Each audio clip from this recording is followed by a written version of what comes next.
बुद्धिमान बंदर और मगरमच्छ की कहानी।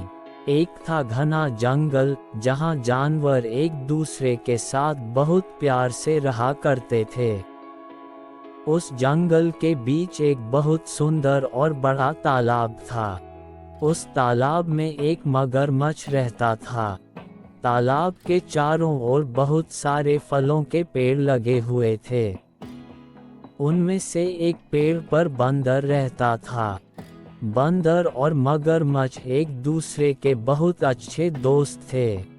बंदर पेड़ से मीठे और स्वादिष्ट फल खाता था और साथ ही अपने दोस्त मगर को भी देता था। बंदर अपने दोस्त मगर का खास ख्याल रखता और मगर भी उसे अपनी पीठ पर बैठाकर पूरे तालाब में घुमाता था। दिन निकलते गए और दोनों की दोस्ती गहरी होती गई। बंदर जो फल मगरमच्छ को देता था, मगरमच्छ उनमें से कुछ फल अपनी पत्नी को भी खिलाता था। दोनों फलों को बड़े ही चाव से खाते थे।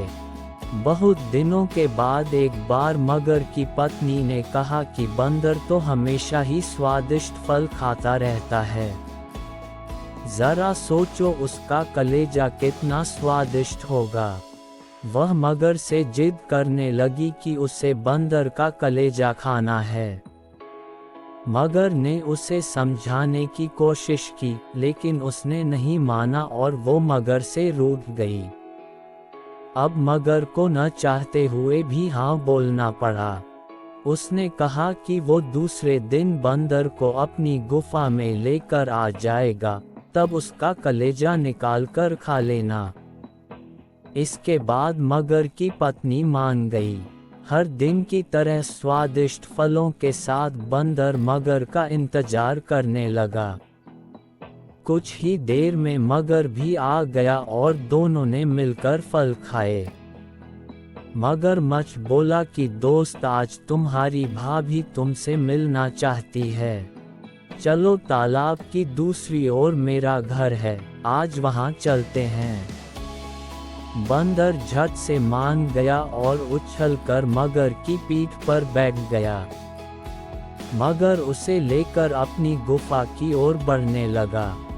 जैसे ही दोनों तालाब के बीच पहुंचे, मगर ने कहा कि मित्र, आज तुम्हारी भाभी की इच्छा है कि वो तुम्हारा कलेजा खाए।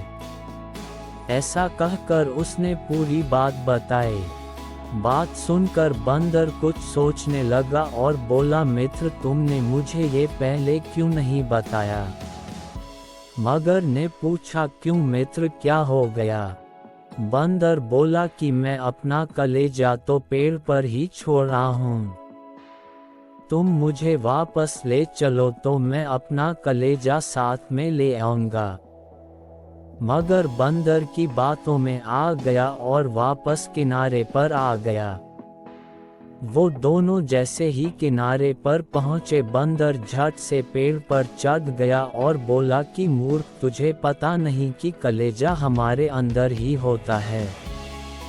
मैं हमेशा ही तुम्हारा भला सोचता रहा और तुम मुझे ही खाने चले थे।